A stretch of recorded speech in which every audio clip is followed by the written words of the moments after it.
내 이름은 위수한 35살의 회사원이다.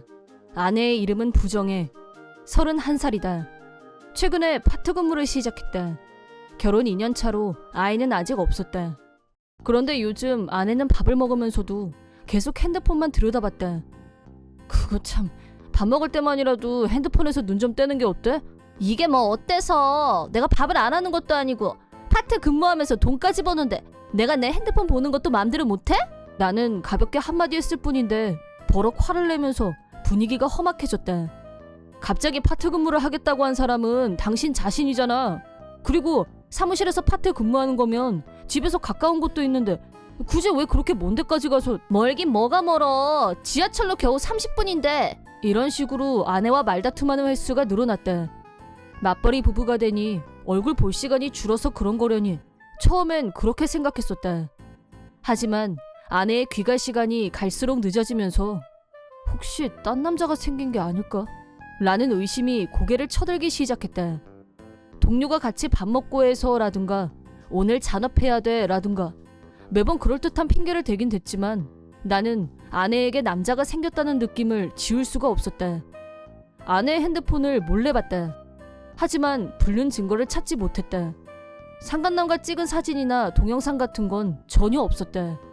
메시지도 수시로 삭제하는지 역시 찾을 수가 없었다. 그래도 불륜 의심을 지울 수가 없었다. 분명 뭔가 있는데. 소개팅 앱 그것도 3개씩이나. 아내가 한시도 핸드폰에서 눈을 떼지 못했던 건 이 소개팅 앱을 눈팅하느라고 그랬던 게 분명했다. 그렇지만 앱에서도 결정적인 증거는 찾지 못했다. 대화 내용도 전부 삭제하는 건지 다른 곳에 저장하는 건진 모르겠지만 전혀 발견하지 못했다. 소개팅 앱에 등록한 것만 가지고 불륜 증거라고 주장하기에는 턱없이 빈약한 느낌이 들었다. 이걸로는 위자료 청구는 어림도 없을 게 뻔했다. 그럼 이제 어쩐다. 나는 아내가 사용하는 소개팅 앱에 직접 등록해보기로 했다. 이름은 가명이 좋겠지? 한수위로 하자. 본명을 뒤집어서 대강 가명을 지었다. 프로필은 35살의 회사원, 기혼자로 적었고 사실대로 기재했다. 의외로 아내 프로필을 쉽게 발견했다. 아내의 프로필도 팩트에 가까웠다. 그렇다면 메시지를 보내볼까나. 앞뒤 다 생략한 무의미한 말들을 주고받으며 무의미한 대화를 이어갔다. 갑자기 깊숙하게 들어가면 의심을 살 수 있기 때문에 며칠 간격을 두고 메시지를 꾸준히 보냈다. 한수희라고 합니다. 아내 모르게 그쪽하고 만나고 싶은데 괜찮을까요? 나는 소개팅 앱에 푹 빠져있는 아내를 낚기 위해서 밑밥을 깔았고 적극적인 자세를 취했다. 아내의 대답은 빨랐다. 제가 이래봬도 베테랑이거든요. 궁금한 건 뭐든 물어보세요. 근데 우리 둘이 따로 만나는 건 좀 이르지 않을까요? 바로 걸려들 줄 알았는데 아내도 생각보다 호락호락하진 않았다. 하지만 아내가 불륜 중이란 걸 알아내는 데는 성공했다. 다음날 아내와 같이 저녁을 먹는 중이었다. 아내가 핸드폰을 보다가 말고 고개를 들더니 지나가는 말로 이렇게 말했다. 일요일 날 나 친구 만나러 가도 되지? 집에 좀 늦게 올 것 같긴 한데 괜찮지? 얼마나 늦게 올 건데? 몇 시쯤? 늦어도 8시엔 들어올 생각이야. 예전 같으면 그럼 저녁은 나랑 같이 먹으려고 그런 건가? 라고 살짝 기대했을지도 모른다. 하지만 지금은 한밤중에 들어오면 의심받을까봐 안전하게 8시라고 말하는 것에 불과하다는 걸 이미 간파했다. 아내는 불륜을 들키지 않으려고 나름 최대한 경계하면서 행동하는 것 같았다. 일요일 심야 시간, 나는 소개팅 앱으로 아내에게 메시지를 보냈다. 물론 가명 아이디를 이용했다. 아내가 오늘 불륜남과 만난 게 사실이라면 기분이 업되어 있을 게 분명했다. 어쨌든 파트 근무하는 곳에서 불륜 얘기를 할 수는 없을 테고 남편인 나한테 수다를 못 떠는 건 당연지사고 그렇다면 자기랑 상관없는 사람한테 말하고 싶어서 입이 근질거리지 않을까? 라고 상상해봤다. 나는 거짓으로 불륜 실패담을 꾸며내서 신세한탄을 하면서 화두를 불륜으로 유도했다. 실은 얼마 전에 한밤중에 아내한테 불륜을 들킬 뻔했어요. 자주 듣는 얘기예요. 불륜 초보자가 흔히 겪는 일이에요. 너무 몰두하다 보면 귀가 시간이 늦어지기 마련이거든요. 명심하세요. 그런 작은 일이 발단돼서 들키게 돼 있거든요. 그렇군요. 역시 베테랑은 뭐가 달라도 다르네요. 전문가다우세요. 예상했던 대로 아내는 기분이 한껏 고조되어 있었다. 대답이 평소보다 훨씬 빨랐다. 핸드폰의 결정적인 증거는 절대 남겨두지 않을 것. 귀가 시간은 적정 시간을 지킬 것. 그리고 어떤 상황에서도 냉정하게 대처할 것. 이것만 조심하면 불륜을 들키는 일은 절대 없을 거예요. 특히 배우자가 우리 남편처럼 멍청한 타입이라면요. 그게 그렇게 간단할까요? 네, 제가 몇 달 정도 불륜을 해보고 터득한 이론이에요. 자신만만함이 뚝뚝 떨어졌다. 나는 계속해서 아내의 말에 장단을 맞추며 아내의 불륜 노하우를 덜어 칭찬도 하면서 며칠간에 걸쳐서 아내와 더욱 친분을 쌓았다. 이쯤 했으면 되지 않았을까? 우선은 불륜남과 관련된 것부터 캐내기로 했다. 어떤 분하고 만나는 중이세요? 라고 물으면 당연히 경계심이 발동해서 한 발 물러나겠지. 하지만 그리고 그 사람은 출세가도에 올라섰어요. 인류대학을 나왔고 찐 엘리트거든요. 머지않아 분명히 본사에서 높은 자리에 올라갈 거예요. 아내는 불륜남의 자랑을 끝도 없이 늘어놨다. 그래도 불륜남의 본명 등 개인정보는 철저히 함구했다. 그렇게 잘 나가는 분하고 어떻게 만났어요? 이걸로 만났죠. 소개팅 앱으로. 그래도 만나는 일이 쉽지 않을 것 같은데요. 힘들 게 뭐가 있어요? 그 사람이 일하는 회사에서 파트 근무 중인걸요. 다 계획이 있었죠. 아내가 어느 날 갑자기 파트 근무를 하겠다고 했던 이유를 알 것 같았다. 그게 그렇게 됐던 거였군. 파트 근무를 하다가 불륜남을 만난 게 아니라 소개팅 앱으로 만난 남자를 따라서 더 자주 만나려고 일부러 파트 근무를 시작했다니. 그런 방법을 구사할 줄이야. 기분은 더럽지만 아내의 대범함에 감탄했다. 아내는 자기랑 아무 상관없는 사람이라고 찰떡같이 믿고 꽤 솔직하게 얘기하는 것 같았다. 만약 내가 진짜 아내를 전혀 모르는 제3자였다면 파트 근무지의 상사라는 정보만으로는 누군지 특정 지을 수 없었을 게 분명하다. 하지만 나는 제3자가 아니다. 자, 다음은 흥신소. 나는 흥신소에 의뢰했다. 아내가 파트 근무지의 상사와 불륜 중이란 사실을 알려준 후 손쉽게 증거 사진을 손에 넣었다. 불륜남의 신상 정보도 입수했다. 변호사에게 상의하자 위자료는 충분히 받아낼 수 있으니 염려하지 말라고 했다.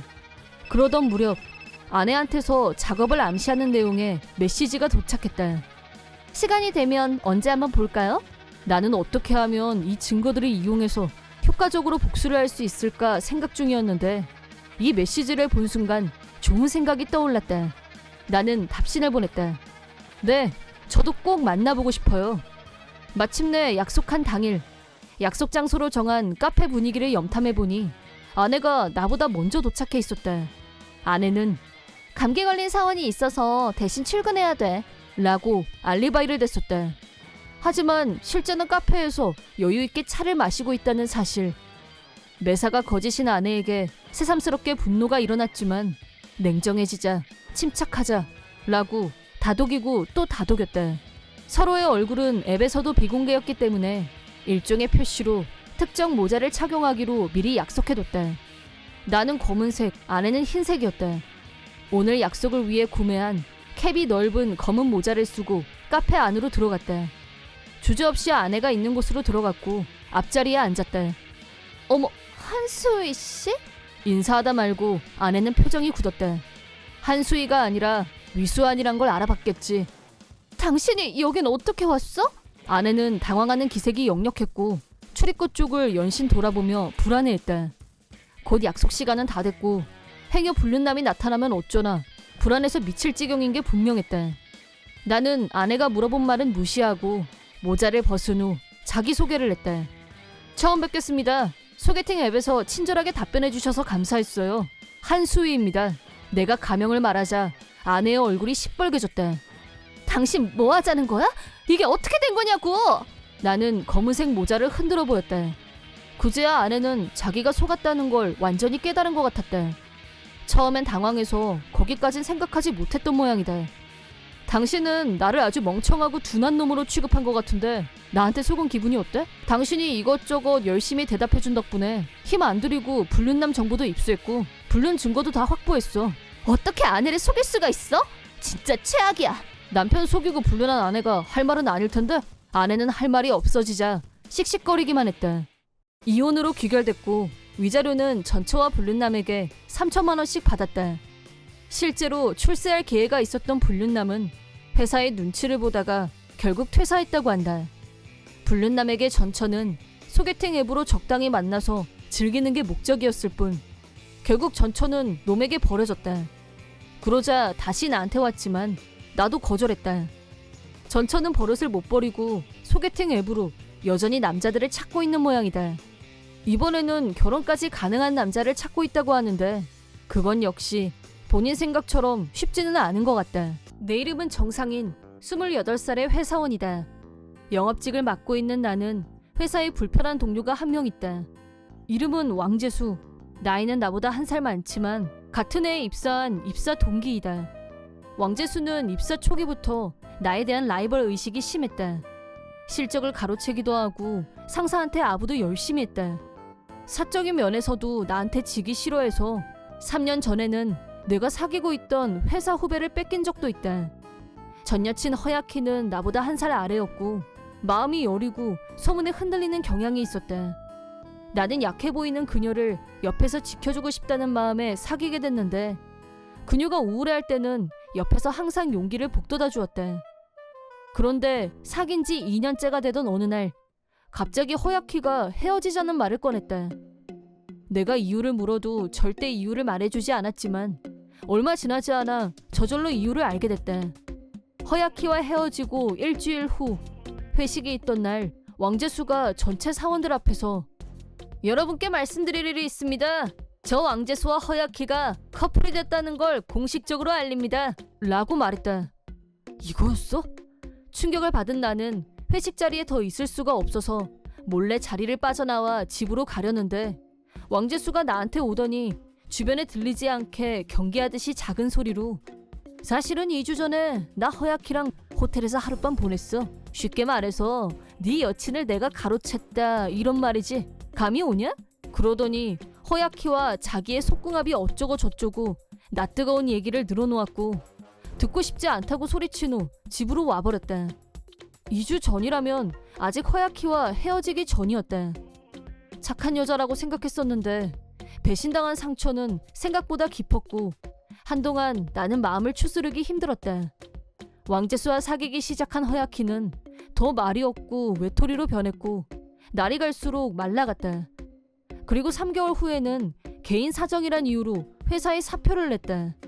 걱정이 된 건 사실이지만 남친이 있는 여자한테 연락하는 건 예의가 아니라는 생각에 허야키와는 그렇게 끝이 났다. 그리고 한참 후 나는 나의 일상으로 돌아왔고 고등학교 동창회 연락이 왔다. 술을 마시다가 친구들한테 여친한테 배신당하고 헤어졌다고 말하자 나를 구원해주겠다며 한 친구가 강자이라는 2살 연상의 여자를 소개해줬다. 허야키한테 당한 후 여자들에 대한 불신감이 생긴 나는 누굴 만나는 게 별로 내키진 않았지만 강자이와 라인을 주고받다 보니 조금씩 그녀에게 끌리기 시작했다. 소개받은 지 1달 후 처음으로 같이 밥을 먹으러 갔는데 나는 그날 그녀에게 마음을 빼앗겼다. 강자이는 연상이었지만 천진난만하고 귀여운 구석이 있었고 밝은 성격에 얘기가 잘 통했다. 처음 얼굴을 봤는데도 이렇게 편하고 즐거운 여자는 처음이었다. 내 마음이 움직이는 대로 나는 강자이에게 적극적으로 다가갔다. 하지만 내가 아무리 다가가려고 해도 강자이는 좀처럼 틈을 내주지 않았고 자기 얘기는 전혀 하려고 하지 않았다. 특히 직장 얘기가 나오면 화제를 다른 곳으로 옮기려고 했기 때문에 직업이 뭔지조차 아직 알지 못했다. 그래도 나는 그녀를 만났고 한참이 지났을 무렵 작정하고 돌직구로 직업이 뭐냐고 물었다. 그러자 강자이는 조금 고민하다가 실은 나 정신과 전문이야 라고 했다. 아버지가 개업한 병원을 이어받아서 젊은 나이에 병원 원장이 됐기 때문에 지금까지 만난 남자들은 돈을 보고 접근하는 남자가 많았고 그런 이유로 직업을 숨겼다고 설명했다. 강자이는 너라면 한번 믿어도 될 것 같아서 라면서 활짝 웃었다. 나는 주저없이 고백했고 사귀는 사이가 되었다. 강자이와 사귄 지 2년이 지났고 나의 28번째 생일을 앞둔 시점에 승진 얘기를 듣게 됐다. 승진을 앞두자 자신감이 생긴 나는 결혼을 결심했다. 프로포즈는 성공적으로 이루어졌고 결혼하겠다고 말씀드리자 양가 부모님이 크게 기뻐하는 가운데 화기애애한 분위기 속에서 결혼식 준비가 척척 진행됐다. 그러던 어느 날 사장님 호출을 받았고 승진 얘기는 없던 걸로 하겠다는 날벼락 같은 말을 듣게 됐다. 이유를 물어보니 왕재수의 영업 실적이 최근 급성장하고 있기 때문에 승진은 왕재수가 먼저라고 말씀하셨다. 그건 사실이었다. 왕재수 실적이 놀랄 정도로 상승하고 있었고 그게 이유라면 이해할 수밖에 없었다. 그 얘기를 강자이에게 솔직하게 털어놓자 승진 기회는 다음에도 있으니까 계속 열심히 하면 되지 뭐. 난 괜찮아. 라는 그녀의 말에 큰 위안을 얻었다. 청첩장을 친구, 회사 동료에게 돌리자 그걸 보고 역시 그냥 넘어갈 왕재수가 아니었다. 피앙새에 대해서 꼬치꼬치 미주알 고주알 캐물었다. 솔직하게 말하면 또 무슨 짓을 할지 몰라서 적당히 둘러댔다. 회사 사람들 모두에게 청첩장을 돌리는데 왕재수만 쏙 빼고 돌릴 수도 없는 노릇이고 청첩장을 건넸더니 나보다 먼저 결혼해? 감히 내가 가서 잘 지켜볼 테니까 각오해 너 라면서 기분 나쁜 웃음을 지었다. 불길한 느낌적인 느낌은 들었지만 상사도 참석하는 결혼식에서 이상한 행동은 못할 거라고 자조했다. 결혼식 당일 결혼식이 시작되자 장례는 우리를 축복하는 분위기로 가득했다. 강자이는 긴장한 모습이었지만 결혼식 내내 행복한 미소를 지었다. 그런 그녀를 바라보면서 나 역시 행복감에 점여들었다. 친구들의 스피치 시간이 됐고 신랑 신부 각자의 친구들이 무대에 올라와서 축하말을 전했다. 신랑 신부의 친구들이 모두 축하말을 마치고 난 후 갑자기 대본에 없던 왕재수가 무대 위로 성큼성큼 올라왔다. 옆에는 앙상하게 마른 허야키의 모습이 보였다. 왕재수는 마이크를 잡더니 신랑은 제 여친을 임신시킨 장본인입니다 라며 말도 안 되는 엉터리 거짓 누명을 씌웠다. 그뿐 아니라 제 여친은 정상인의 전 여친이고 임신 사실을 알리자 버려졌습니다. 정상인에게 버려주고 폐인이 된 허야키를 방관할 수 없어서 제가 손을 내밀었습니다. 너도 한마디 해 라고 하더니 허야키에게 마이크를 넘겼다. 강자이가 이 거짓말을 믿으면 그땐 어쩌면 좋지?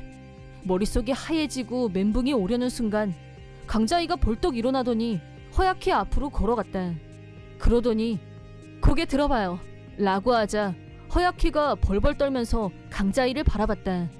그러더니 깜짝 놀라면서 선생님이 여긴 어떻게 라면서 당황했다. 강자이는 협박당해서 여기 끌려온 거 맞죠? 라고 하더니 허야키의 손을 잡았다. 허야키는 저는 임신한 적 없어요 라고 하더니 그 자리에서 울음을 터뜨렸다. 옆에 있던 왕재수는 왜 딴소리야? 임신시키고 도망갔다고 사실대로 말해 어서! 라면서 허야키의 어깨를 잡고 흔들었다. 그러자 강자이가 그 손 치워요. 겁에 질려있는 거 안 보여요? 라고 하더니 왕재수 손을 쳐냈다. 허야키는 강자이 정신치료과에 다니는 환자였고 왕재수에게 매일 욕을 먹고 폭력이 반복되면서 정신적으로 힘들어하고 있었다는 사실을 알게 됐다. 회사 상사가 자리에서 일어나 왕재수에게 제대로 사실대로 설명해봐 라고 하자 허야키는 떨리는 손으로 마이크를 다잡으며 저는 지금 왕재수 씨한테 협박당하고 있어요. 영업 실적을 올리려고 고객한테 뇌물을 줬는데 제가 그걸 대신하고 있어요 라고 폭로했다. 왕재수는 내가 출세하는 걸 막기 위해 고객에게 뇌물을 주고 매수하고 있었다.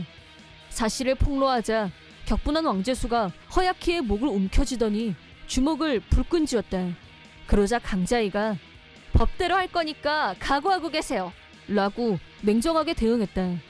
그 말을 들은 왕재수는 고소라도 하겠다는 거야? 네가 뭔데? 라고 하더니 허야키한테서 손을 뗐다. 잠시 후 결혼식장 스태프들이 와서 왕재수를 끌어냈고 허야키는 경찰의 보호를 받게 됐다. 소란을 정리한 후 결혼식은 예정대로 진행됐고 무사히 마무리 지었다. 왕재수는 결혼식에 참석했던 상사들의 조치로 회사에서 해고 처분받았다. 허야키는 경찰에 보호받은 후 부모님이 데리러 왔고 집에서 요양하게 됐다. 왕재수와도 관계를 정리할 수 있게 됐다는 말을 들었다. 허야키는 그 뒤 변호사를 고용해서 왕재수를 고소했고 상처를 입고 병원 치료를 받은 기록을 제출해서 병원비와 위자료를 받아낸 건 물론 법원으로부터 왕재수에게 접근금지 명령이 내려졌다고 한다. 해고자가 된 후 거액의 청구서를 받게 된 왕재수는 자포자기한 후 술독에 빠져 살고 있다는 소문을 들었다. 반년 후 강자이 병원에 환자로 찾아온 왕재수는 중증 알코올 의존증 환자가 되어 있었다. 일도 하지 않고 사채 돈을 빌려서까지 술을 마시고 자기 몸을 학대하고 있었다. 의사 강자이는 폐인이 된 왕재수의 치료를 담당하고 있다는데 사회로 복귀하기까지는 시간이 오래 걸릴 것 같다는 생각이 든다고 했다. 한편 나는 결혼식이 끝난 후 바로 승진 발령받았고 연봉도 많이 올랐다.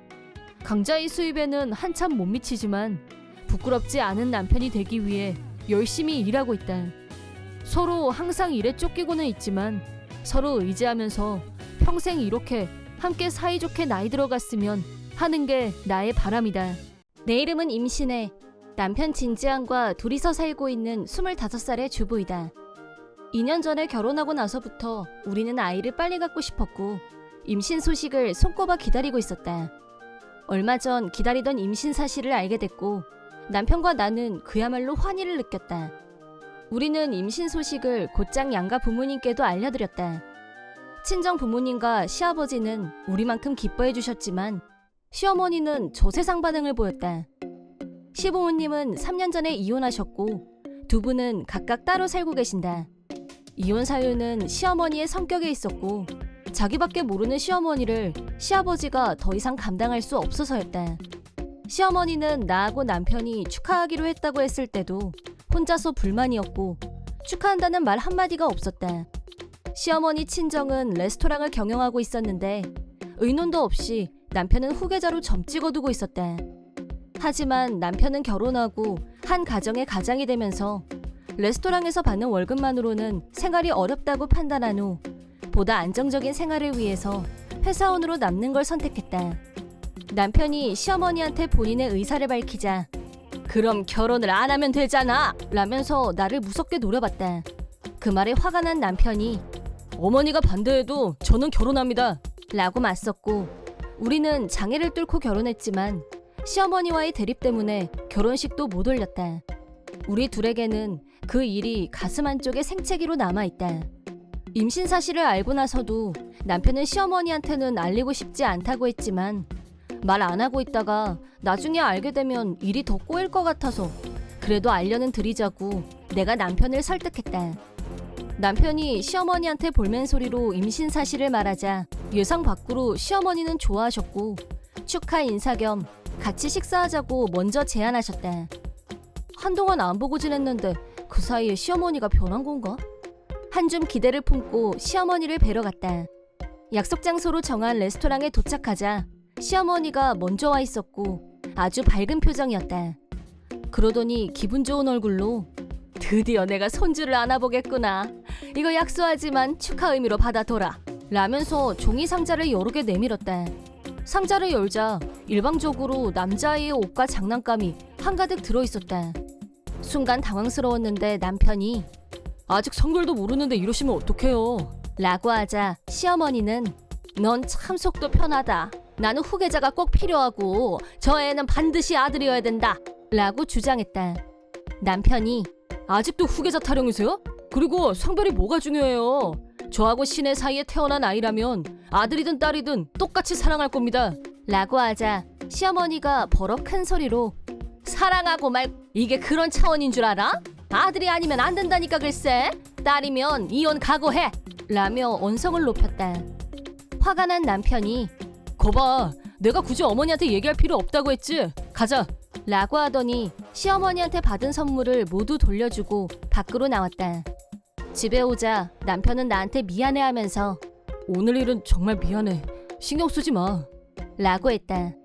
나는 시어머니한테 놀란 건 사실이지만 너무 비상식적인 발언이라 마음에 담아두거나 상처받을 차원의 일이 아니었다. 남편은 시어머니와는 이제 손절할 때가 됐다며 연락처를 차단했다. 나도 남편 말을 듣고 시어머니를 차단했고 우리는 다시 평온한 일상으로 돌아왔다. 반년 후 무사히 출산을 마쳤고 건강한 여자아이가 태어났다. 딸아이에게는 리나라는 이름을 지었고 모든 게 서툴기만 한 초보 엄마, 아빠의 육아 전쟁이 시작됐다. 한 달 후, 남편이 출근한 후 딸아이와 집에서 편안하게 있는데 갑자기 현관 초인종이 울렸다. 남편이 뭘 두고 갔나? 하면서 현관문을 열자 뜻밖에도 시어머니가 와 있었다. 시어머니는 딸아이를 안고 있는 나한테 세상에, 출산하고도 연락 한 통을 안 했니? 어떻게 이렇게 몰상식할 수가 있어? 라고 하더니 거칠게 집 안으로 들어왔다. 덜컥 겁이 난 나는 시어머니 몰래 남편한테 라인을 보냈다. 거실 소파에 걸터 앉은 후 시어머니는 그러고 있지만 말고 커피라도 한 잔 가져와야지 라고 소리쳤다. 그 소리에 놀랐는지 딸아이가 울음을 터뜨렸다. 시어머니는 분홍색 옷이나 입히려고 애를 낳았니? 여자애 낳아도 된다고 누가 허락했어? 라고 하더니 나를 매서운 눈으로 노려봤다. 그러더니 나한테 봉투를 하나 내밀면서 출산 선물이다. 빨리 열어보지 않고 뭐해? 라고 했다. 시키는 대로 봉투를 열자 그 안에는 이혼 서류가 여자애 낳으면 이혼이라고 했지 내가? 라고 하더니 시어머니는 당장 사인하라고 닥달질을 했다. 내가 거부하자 시어머니는 노발대발했고 여자애는 필요 없다. 필요 없는 건 버려야지. 내가 버리고 올 테니까 그 물건 이리 줘. 라고 하더니 딸아이를 억지로 빼앗으려고 달려들었다. 이러지 마세요! 라고 소리치며 저항했지만 시어머니 힘을 당해낼 수 없었고 딸아이를 빼앗기고 말았다. 아직 목도 가누지 못하는 어린애를 시어머니는 거칠게 안아들고 정말로 밖으로 데리고 나가려고 했다.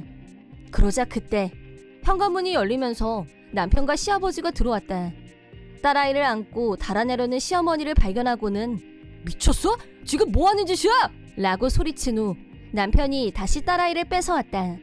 시어머니는 여전히 포갑적인 태도를 유지하면서 남편을 향해서 그러길래 네가 더 열심히 했으면 딸이 아니라 아들이 태어났을 거 아니냐고. 한심한 놈 같으니라고. 이렇게 된 이상 네가 책임지고 우리 레스토랑 이어받을 생각해. 라고 윽박질렀다. 그때 계속 입을 다물고 있던 시아버지가 입을 열었다. 정신 차려! 곧 배업할 처지의 후계자라니 어불성설이야! 라고 소리치며 시아버지는 시어머니에게 무슨 서류 같은 걸 보여주셨다. 서류에는 레스토랑 퇴거 명령이라고 쓰여 있었다. 시아버지는 부동산 회사에서 일하고 계셨는데 시어머니 친정 레스토랑도 시아버지 회사 소유의 건물을 임대해서 경영하고 있었다. 시아버지 말씀으로는 최근 몇 달간 월세가 계속 밀려왔기 때문에 마침내 퇴거 명령이 내려졌다는 것이었다. 레스토랑 책임자인 시어머니의 아버님께 그 사실을 알리자 이혼하고 친정으로 돌아온 시어머니가 레스토랑 경영에 참견하면서 문제가 생겼다는데 무리한 요구만 앞세우면서 종업원을 하대하는 시어머니에게 종업원들이 불만이 쌓여갔고 급기야 직원들이 하나둘 퇴사하면서 현재 남은 건 신입 2명에 불과하다는 거였다. 그 결과 음식 맛이 떨어지면서 손님이 크게 줄었고 경영 악화의 악순환이 연속된 결과 결국 레스토랑 폐업을 결정했다고 한다. 그 얘기를 들은 시어머니는 그거 다 페이크야! 난 그런 말 들은 적 전혀 없어! 라면서 절대 받아들이려고 하지 않았다. 시아버지가 당신 닭군 그래. 당신 아버지는 폐업을 결정하고 낙담이 이만저만이 아니던데 더 이상 당신 생활비는 책임지지 않겠다고 하시더군. 두 분은 집을 팔고 시골로 옮길 계획이고 거기서 자급자족하면서 살 거라고 하셨어. 라고 하시자 시어머니는 말도 안 돼. 내가 지금 그 집에 살고 있는데 그러면 나는 갈 데가 없어진단 거야? 라고 하더니 사태의 심각성을 알았는지 서둘러서 집으로 돌아갔다. 다행히 딸아이는 다친 곳은 없었지만 남편이 다음에 어머니가 또 찾아오면 그땐 경찰을 부르자 라고 했다. 시어머니가 부랴부랴 집에 도착했을 때 할머님, 할아버님은 이미 이사 준비를 시작하고 계셨고 레스토랑은 텅 비어 있었다. 왜 나한테 한마디도 안 했어? 라고 시어머니는 방방 뛰었지만 할머님, 할아버님은 상대도 하지 않고 계획대로 집을 팔고 시골로 옮기셨다. 당장 갈 곳이 없어진 시어머니는 시아버지와 우리한테 부탁인데 네 집에 나 묵을 방 있지? 라면서 은근슬쩍 의탁하려고 했지만 당연히 거절했다. 그런데도 끈질기게 집으로 찾아와서는 너희는 부모도 몰라보니? 라면서 난동을 부렸고 남편이 경찰에 연락했다. 경찰에서 시어머니는 다시는 우리 근처에 얼씬도 하지 않겠다고 약속했고 우리와는 완벽하게 절연관계가 됐다. 갈 곳도 없고 직장도 없었던 시어머니는 수중에 있던 몇 푼의 돈으로 허름한 아파트를 하나 얻어서 기거하면서 일용직 알바를 전전하며 입에 풀칠은 하고 있다고 한다. 하지만 자기밖에 모르는 성격은 여전했고 그나마 알바도 길게 못하는 형편이다 보니 궁핍하고 불행한 노후가 기다리고 있는 건 당연했다. 사는 게 많이 힘들었는지 나하고 남편 앞으로 편지를 보내왔는데 편지에는 손녀가 보고 싶다고 적혀 있었다. 그 편지를 받고 그 이기적임에 더욱 어이가 없었던 건 물론 당연히 답장도 하지 않았다. 한편 우리 부부는 날로 자라나는 딸아이를 보면서 울고 웃고 행복하고 알찬 일상을 보내고 있다. 시아버지와는 정기적으로 만나고 있는데 우리 리나 너무 보고 싶었어 라며 손녀 밥으로 손색 없는 면모를 뿜뿜 중이시다. 이혼 후 혼자 지내던 시아버지는 정년 후 재혼하셨는데 지금은 재혼으로 만난 분과 제2의 인생을 즐기고 계신다. 이혼한 시어머니와는 정반대의 성격으로 자상하고 따뜻한 새 어머님과 아주 행복하게 잘 살고 계신다. 나중에 알게 된 사실이지만 시아버지는 시어머니 때문에 많은 어려움을 겪으셨다고 한다. 힘든 시기를 보냈던 시아버지가 제2의 인생은 꽃길만 걷길 바랄 뿐이다. 나는 시어머니를 반면교사 삼아서 나이를 먹으면 먹을수록 겸손과 겸허를 잊지 말아야겠다고 속으로 다짐 또 다짐하고 있다. 내 이름은 인내희. 남편 정직한과 둘이서 살고 있는 평범한 주부이다. 부부 사이의 애정전선도 문제없고 별다른 큰 고민 없이 평화롭게 살고 있었는데 얼마 전 예상치 못했던 문제에 부딪혔다. 다름 아닌 올케 한심해의 몰상식한 행동 때문이다. 신우이와 나는 어렸을 때부터 친구였다. 집이 가까워서 가족끼리도 친하게 지내온 사이였다. 하지만 한심해가 우리 오빠와 결혼한다고 했을 때는 깜짝 놀랐다. 무엇보다 한심해와 평생 가족이 된다는 사실이 불편했고 내키지 않는 일이었기도 하다. 한심해와는 겉으론 소꿉친구였지만 솔직히 나랑은 전혀 안 맞는 타입이었다. 가장 큰 이유는 한심해는 질투심이 강했고 나한테도 강한 라이벌 의식이 있어서 나를 괴롭히고 모함하는 일에 거침없었기 때문이다. 어렸을 때는 나한테 대고 내희 너 진짜 촌스럽다 라고 비꼬면서 나를 무시했었고 항상 나를 위에서 내려다보는 느낌이었다. 그런 행동은 어른이 된 뒤에도 전혀 달라지지 않았다. 내가 결혼한다고 알리자 온갖 짜증을 다 내며 질투의 극치를 보여줬다. 내가 결혼하고 그 다음 해 갑자기 오빠가 나 사실 한심해하고 진지하게 만나는 중이야 라고 하더니 얼마 후 두 사람은 결혼하겠다고 정식으로 인사했다. 한심해는 결혼 인사를 하러 와서 너 어려서부터 오빠 껌딱지였는데 내가 뺏어서 미안 라면서 웃었다. 한심의 말대로 나와 오빠는 사이좋은 남매였지만 오빠가 결혼한다는데 누가 질투를 하며 미안하다는 것도 뭔지 나는 그저 두 사람을 축복해줬다. 하지만 내가 별로 서운해하지 않는 게 불만이었는지 결혼식을 올리고 나자 한심해는 아이 문제로 나보다 한 수 위의 자리를 차지하려고 안간힘을 썼다. 나는 결혼하고 몇 년이 지나도 임신 소식이 없었고 남편은 조급해하지 말고 천천히 기다리자 라고 했기 때문에 불임 치료를 받지 않고 자연스럽게 임신이 되길 기다리는 쪽을 택했다. 한편 한심해는 결혼 후 바로 임신했고 결혼하고 1년 후에는 첫 아이로 아들을 낳았다. 나의 첫 조카에게는 훈이라는 이름이 지어졌고 가족의 사랑을 듬뿍 받았다. 나도 훈이를 진심으로 귀여워했는데 이렇게 사랑스러운 아이를 낳을 수 있게 되면 얼마나 좋을까 하는 생각도 하게 됐다. 그래서 남편과 상의한 끝에 불임 치료를 시작하기로 마음먹었다. 이 일은 아무한테도 말하지 않았기 때문에 당연히 한심해도 모르고 있었다. 하지만 한심해는 결혼하고 몇 년이 되도록 아이가 없다는 이유로 나를 완전히 불임으로 치부하고 있었고 훈이가 조금 자라고 나서부터는 내희 너 애도 없겠다 시간 많지? 라면서 툭하면 훈이를 나한테 맡겼다. 훈이를 맡기는 버릇은 갈수록 노골적으로 변했고 훈이가 4살이 됐을 무렵에는 한심해가 매주 어김없이 나한테 애를 맡기고 어디를 가는지 한껏 차려입고 혼자 외출했다. 잠깐도 아니고 매주 1박으로 훈이를 돌보는 일은 여간 부담스러운 일이 아니었다.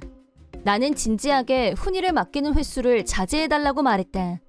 하지만 한심해는 훈이는 네 오빠 아들이야. 넌 조카가 싫으니? 너랑 피가 통하는 조카야. 애 좀 봐주면서 뭘 그렇게 생색이야? 라고 되려 짜증을 내면서 억지로라도 나한테 훈이를 맡기려고 했다. 도저히 감당이 안 된 나는 남편한테 이 사실을 털어놓고 상의했는데 남편은 앞으로는 뭐라고 해도 딱 잘라서 거절하는 걸로 하자 라고 말했다. 그 다음 주에도 어김없이 한심해는 전화로 우리 훈이 좀 봐줘 라고 연락이 왔다. 남편과 얘기한 대로 일이 있어서 안 된다고 확실하게 거절했다.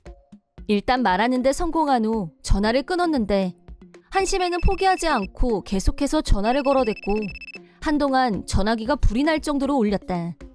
겨우 전화가 잠잠해진 후 마트에 가려고 집을 나섰는데 현관 앞에서 아이 울음소리가 들려오는 것 같았다. 그 소리와 거의 동시에 초인종이 울렸고 서둘러 현관문을 열자 집 앞에는 훈이와 훈이를 안고 있는 옆집 할아버지의 모습이. 할아버지는 이 어린애를 집 앞에 버려두고 대체 정신이 있어 없어? 라면서 나한테 역정을 내셨다. 나는 뭐라고 변명이라도 하고 싶었지만 할아버지는 훈이를 나한테 넘겨주고는 바로 뒤돌아서 가버렸다. 한심해는 내가 거절하자 막무가내로 겨우 4살인 훈이를 현관 앞에 무조건 데려다 놓고 그냥 가버린 게 분명했다. 너무 기가 차고 화가 나서 곧장 한심해에게 전화를 걸었지만 전화를 받지 않았다. 저녁이 되도록 한심해는 연락이 닿지 않았고 남편과 상의 끝에 오빠한테 연락하기로 했다. 오빠한테 자초지종을 설명하자 회사에서 일하는 중이었지만 즉각 훈이를 데리러 왔다. 오빠는 나와 남편한테 몇 번이나 미안하다고 했다.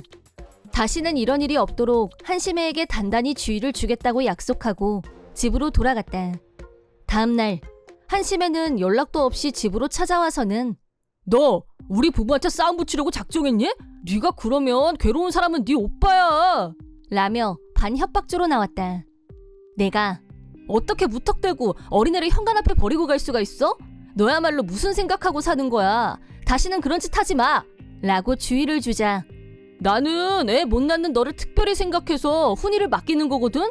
내 깊은 뜻을 네가 알겠니? 고맙다고 인사를 해도 모자를 파네. 라면서 전혀 반성하지 않았다. 나는 됐으니까 빨리 내 집에서 나가. 한 번만 더 멋대로 찾아오면 오빠한테 얘기할 거야. 라고 경고한 후 한심해를 돌려보냈고 오빠한테 바로 연락했다. 오빠가 단단히 주의를 줬는지 한심해의 발길이 그날 이후로 또 끊어졌다. 일주일 정도가 지난 어느 날 갑자기 몸이 평소와 다른 것 같아서 혹시나 하고 병원을 찾았는데 임신이란 말을 들었다. 가장 먼저 남편한테 알렸고 남편은 펑펑 울면서 좋아했다. 나는 편안한 마음으로 임신 생활을 보냈고 해산달이 다가왔는데 갑자기 남편이 정금 발령을 받아서 순간 당황했지만 불이 나게 짐을 싸고 예정대로 이사를 마쳤다. 이사 후 무사히 출산, 우리는 건강한 딸아이를 품에 안았다. 그렇게 모든 게 처음인 육아전쟁을 치르는 나날이 시작되었다. 그러던 어느 날 모르는 번호로 전화가 걸려왔는데 망설이다가 전화를 받았다. 뜻밖에도 상대는 전에 살던 집의 옆집 할아버지였다. 할아버지는 되게 집 앞에 전에 그 남자애가 혼자 있어. 라면서 곤혹스러워하셨다. 나는 그 남자애가 훈이라고 직감했다.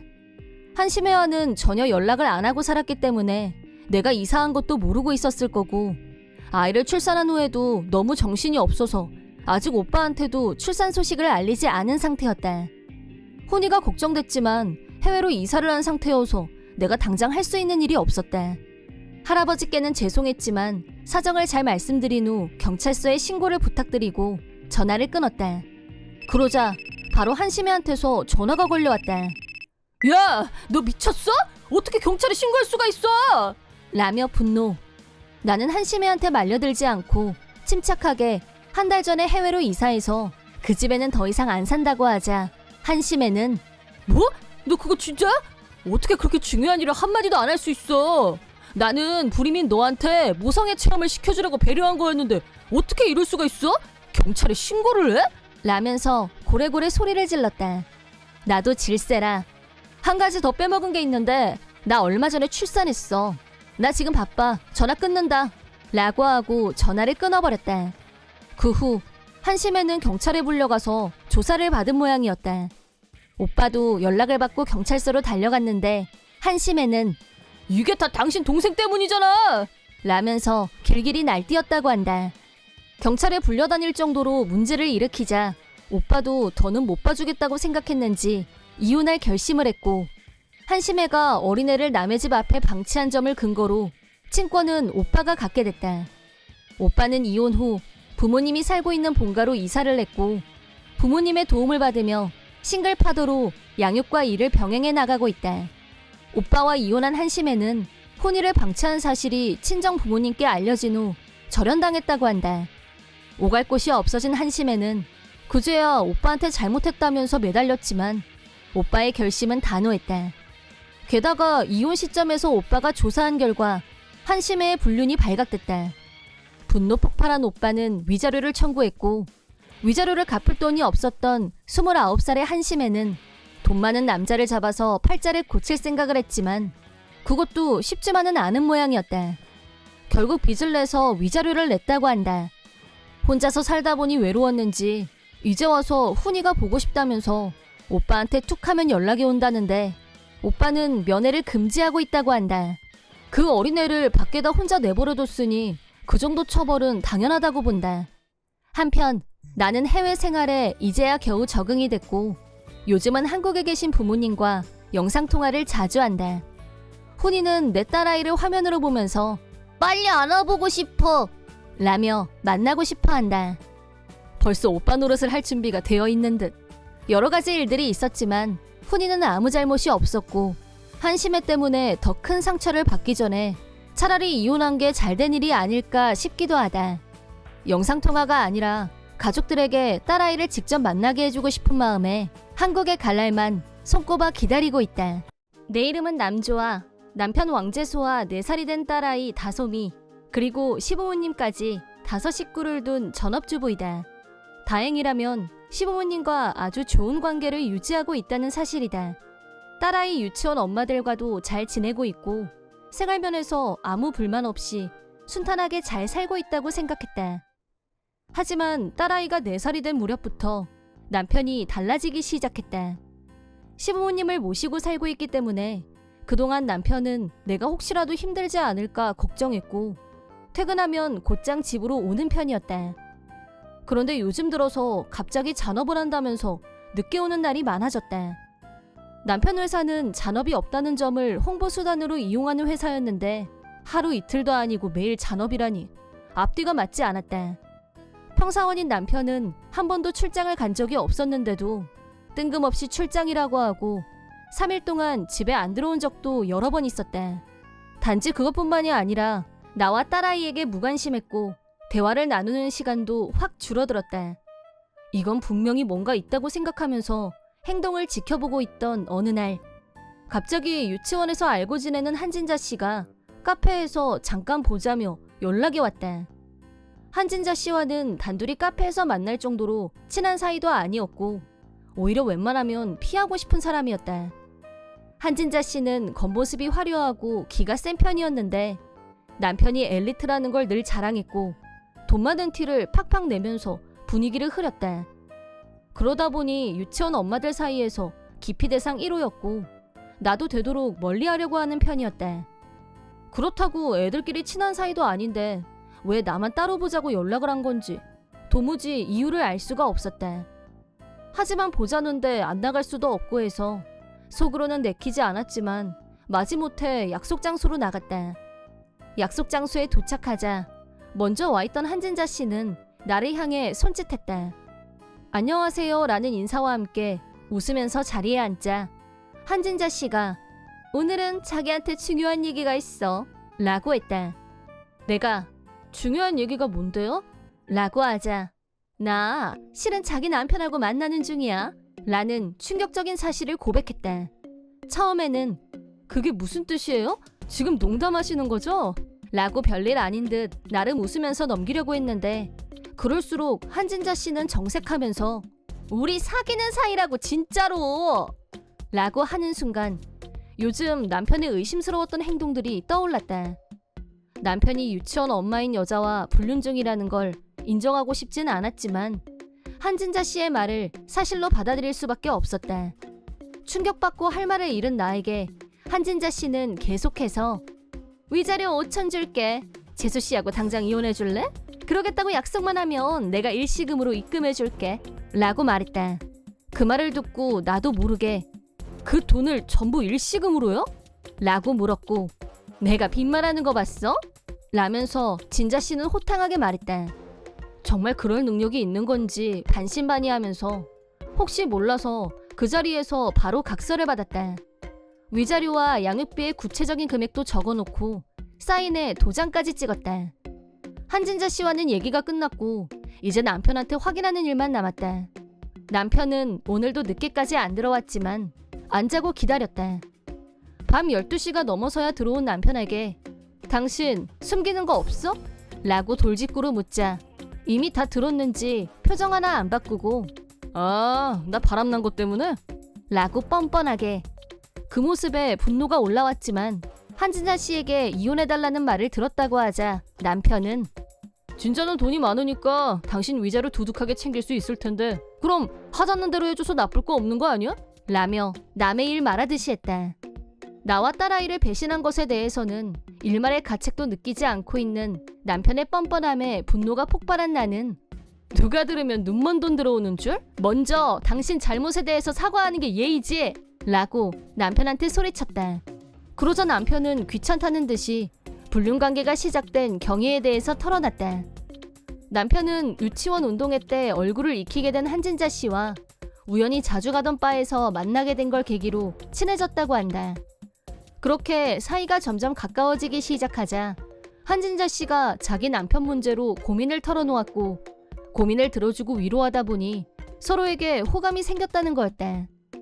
결국 불륜관계로 변질된 후 얼마 안 돼서 한진자 씨가 이혼하고 나하고 살자 라고 했고 위자료며 양육비까지 모두 자기가 책임지겠다고 했다고 한다. 남편은 그 말에 전적으로 기대려고 작정한 것 같았다. 불륜을 저지르고도 본인은 아무 대가도 치르지 않고 아무 죄책감도 없이 가족을 버리려는 저 태도, 겨우 저런 인간이었다니.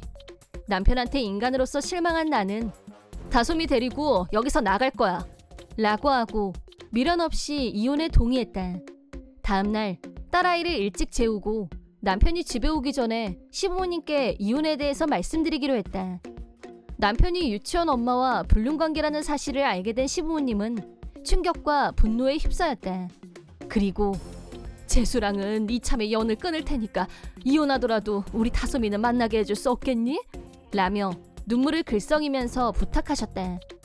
나는 조용히 고개를 끄덕이면서 시부모님께 그동안 감사했습니다 라고 인사드린 후 다음날 짐을 챙겨서 시댁에서 나왔다. 다행히 친정이 딸아이 유치원에서 그리 멀지 않아서 친정으로 온 후에도 당장 곤란할 일은 없었다. 이혼 서류를 시댁 주소로 보내고 위자료와 양육비가 입금되기를 기다리고 있던 어느 날 갑자기 한진자와 왕재수 두 사람이 친정으로 찾아왔다. 무슨 일이야? 라고 묻자 전 남편이 부탁인데 위자료하고 양육비 금액을 하향 조정해주면 안 될까 해서 라고 했다. 그게 무슨 소리냐고 묻자 한진자가 실은 내가 착각했었어. 난 이혼하면 무조건 여자가 위자료를 받는 줄 알았거든. 근데 막상 이혼하니까 남편이 나한테 위자료를 청구했지 뭐야. 그래서 전에 말했던 5천만 원은 없었던 걸로 하자고 라며 어이없고 황당한 말을 연속으로 뱉어냈다. 무엇보다 상식 이하의 의식 수준이 경악스러웠지만 한진자 씨에게 대체 어느 나라에서 살다 왔어요? 이혼의 원인을 만든 사람이 위자료를 내는 게 상식이죠. 이제 와서 뒤집을 게 따로 있지. 위자료 양육비 약속대로 주세요 라고 하자 주고 싶어도 돈이 없다니까. 남편도 위자료까지 덤터기 썼다고 말했잖아 라고 악을 썼다. 전 남편까지 거들면서 너 이렇게 피도 눈물도 없는 여자였어? 정말 실망이다. 내가 갈치라도 하는 듯한 말투. 누가 들으면 내가 삥이라도 뜯는 줄? 너무 열받아서 한진자 씨가 직필로 작성한 각서를 보여주면서 여기 분명히 직접 사인하셨죠? 나는 위자료와 양육비를 지불하겠다라는 말을 믿고 이혼한 거예요. 약속을 안 지키겠다면 변호사 선임해서 소송도 불사할 겁니다. 라고 하자 남편이 나는 이런 각서가 있는지 까맣게 몰랐어. 나도 마찬가지야. 진자 씨가 위자료, 양육비 다 책임지겠다고 해서 이혼할 결심을 한 거라고. 이제 와서 왜 딴소리야? 라며 한진자 씨에게 성질을 냈다. 가만히 있을 한진자가 아닌지라 당신도 나랑 같이 살고 싶다고 했잖아! 라고 받아치면서 두 사람은 시끄럽게 말싸움을 시작했다. 차마 눈뜨고 볼 수가 없어서 나가라고 하자 전 남편이 나 이제야 제정신이 돌아온 것 같아. 나한테는 역시 남자와 너밖에 없어. 부탁이야. 다 용서하고 나랑 다시 시작할 수 없을까? 라고 뻔뻔하게 말했다. 그때 거실에 있던 아빠가 나오시더니 말 같지도 않은 소리 집어치워. 네가 뭔데? 누구 좋으라고 너랑 재결합해? 우리 조화가 그렇게 만만해 보여? 라고 호통치면서 두 사람을 밖으로 내쫓았다. 그 후 나는 변호사를 통해서 남편과 한진자 씨에게 위자료와 양육비를 청구했다.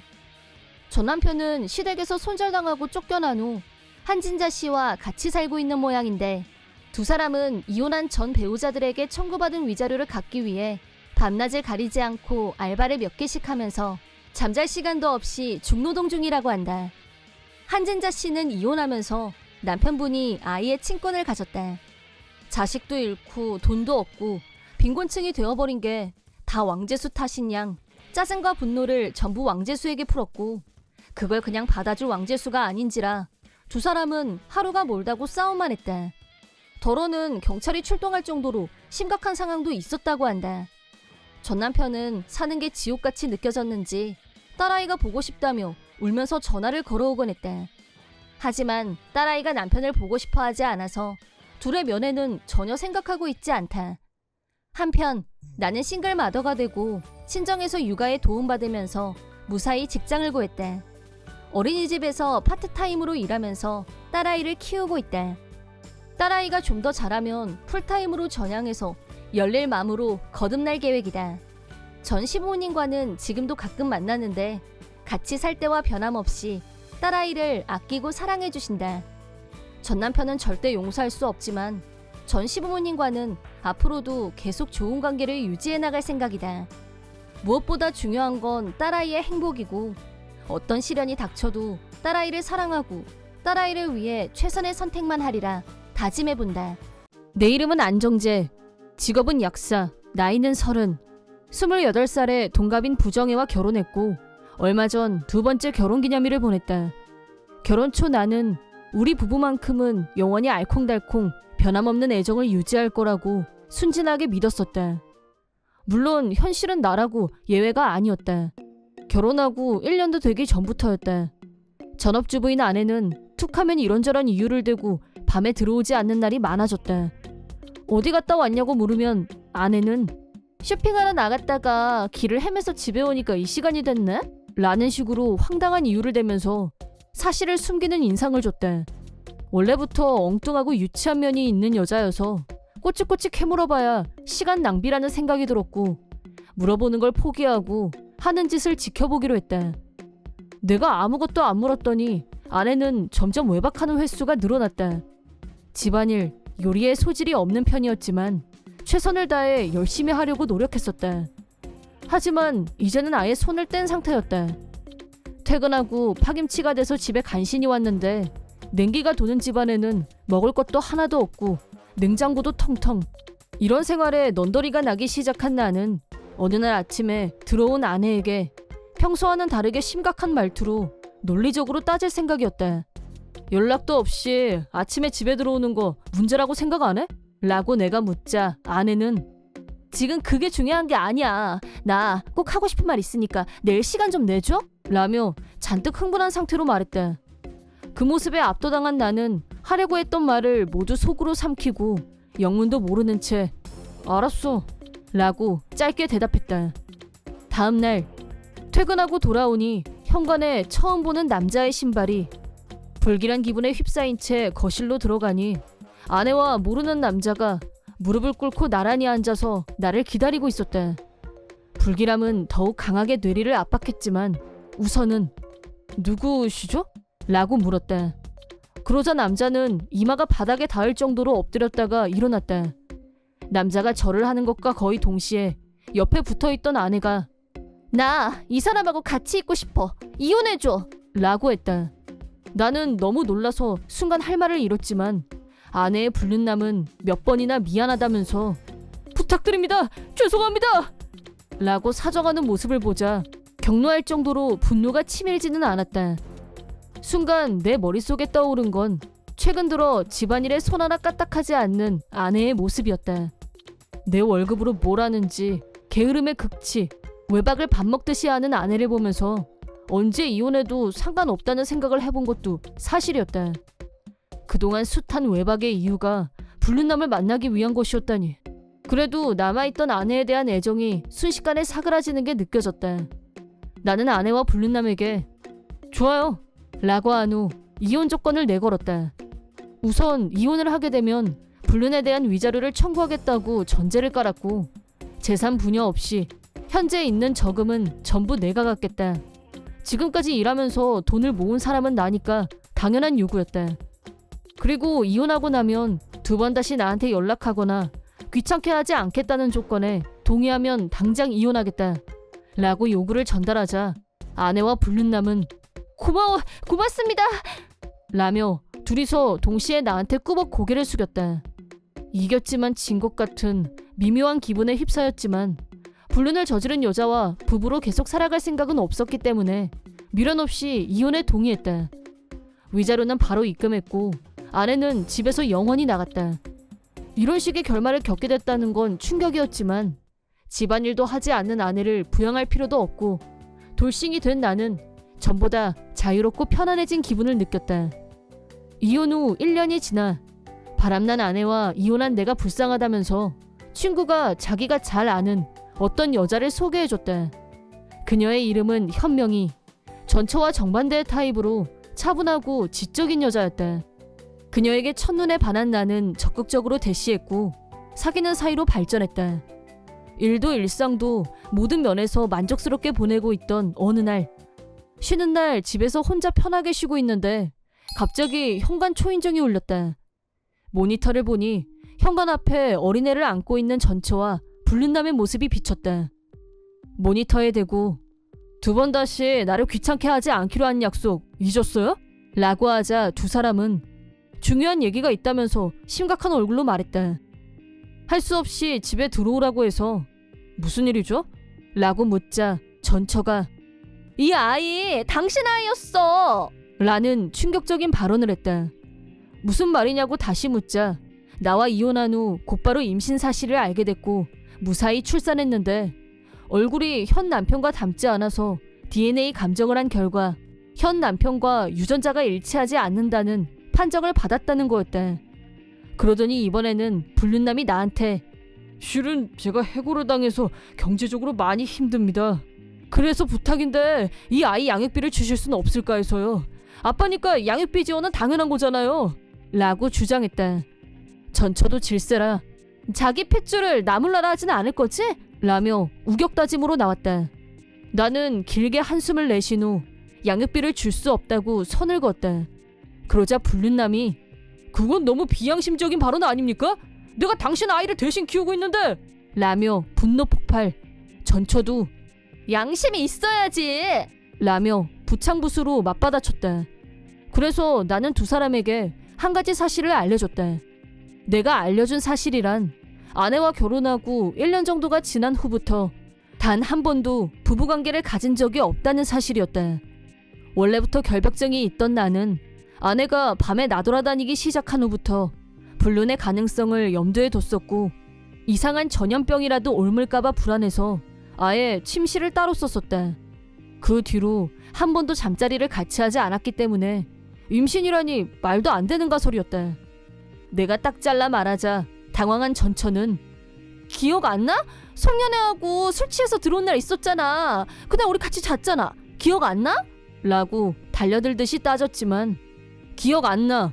네 말이 사실이라고 쳐도 그 애를 그때 임신했다는 건 시기가 전혀 안 맞아. 계산이나 해보고 찾아오지 그랬어. 라고 하자 둘 다 입을 다물었다. 불륜남은 너 뭐야? 나 아니면 전남편밖에 없다고 그랬잖아. 전남편 애도 아니면 이 애는 대체 누구 애라는 거야? 라면서 거의 멘붕 수준이었다. 전처는 처음에는 나도 몰라. 라면서 발뺌하려고 했지만 DNA 감정 결과는 절대 틀릴 수가 없다고 불륜남이 꿋꿋하게 버티자 자포자기했는지 자백을 시작했다. 전처는 결혼한 상태에서 불륜남을 만났고 이 불륜남 외에 또 다른 남자가 있었다는 거였다. 심지어 전처는 이혼할 무렵 자신이 임신한 사실을 알고 있었지만 또 다른 남자는 아직 대학생 신분이라 돈이 없었기 때문에 불륜남 아이라고 말한 후 결혼하게 된 거라고 실토했다. 사실을 알게 된 불륜남은 격노했다. 너 나 속이고 결혼한 거였어? 당장 이혼해. 위자료 청구할 거니까 각오해. 라면서 전처의 멱살을 잡았다. 나한테는 완벽한 남의 일이었기 때문에 나가서 해결하시죠. 라고 하고 두 사람을 밖으로 내보냈다. 얼마 후에 불륜남에게 이혼당하고 위자료를 청구받게 된 전처가 한밤중에 아이를 안고 울면서 나를 찾아왔다. 현관문을 열자 부탁이야. 나 다시 받아주면 안 될까? 이 아이를 같이 키워줬으면 좋겠어. 라고 했다. 그때 현명이가 거실에서 나왔고 손님이야? 라고 하길래 아니야 바로 돌려보낼 거니까 신경 쓰지 마 라고 하자 전처가 저 여자 누구야? 라고 소리 질렀다. 내 여친인데 너랑 무슨 상관이 있나? 라고 차갑게 쏘아붙이자 전처는 여친? 당신 나 벌써 잊은 거야? 이제 나 안 좋아해? 라고 헛소리를 하길래 당연한 거 아니야? 두 번 다시 귀찮게 하지 않는다. 이거 벌써 잊었어? 한 번만 더 찾아와서 귀찮게 굴면 네 부모님한테 연락할 거야. 라고 경고한 후 현관에서 억지로 내보냈다. 다들 나한테 왜 이래? 나들 어쩌라고? 라고 소리치는 전처. 저렇게 계속 밖에서 소란 피우게 두면 주변에 민폐가 될 것 같아서 경찰에 신고했다. 전처는 경찰서에 끌려갔고 부모님이 와서 신병을 인수했다. 친정 부모님께는 이혼 사실도 출산 사실도 모두 비밀로 하고 있던 모양이었고 모든 사실을 알게 된 전처 아버지가 경로. 부모님께도 손절당한 후 전처는 싱글마더로 아이와 둘이서 생계를 헤쳐나가지 않으면 않게 됐다. 직업도 없고 돈도 없는 상태에서 새 출발이라니 힘이야 들겠지만 앞으로 살다 보면 지금까지 경험하지 못했던 더 힘든 일이 펼쳐지겠지. 지금 고생도 서막에 불과할 것이다. 소문에 의하면 현재 전처는 다 쓰러져가는 빌라에 목욕탕도 없는 집에서 살고 있다고 한다. 전업주부로 지낸 시간이 길다 보니 새 일자리를 찾는 일도 쉽지 않아서 빚을 내서 근근히 입에 풀칠만 하면서 살고 있다는데 그 모든 것은 결국 자업자득의 결과이고 현실을 받아들이고 아이 엄마로서 책임을 다하길 바랄 뿐이다. 한편 나는 이혼 후 2년이 지나 현명이와 결혼했다. 그 후 두 아이가 태어났고 아주 행복하게 살고 있다. 지금의 이 행복은 전처가 불륜을 한 덕분이라고 생각하면 한편으로는 고맙기까지 하다. 우리 가족의 행복을 위해 앞으로는 지금까지보다 몇 배 더 열심히 일해서 조금이라도 더 나은 생활을 만들기 위해 노력하리라 다짐해본다.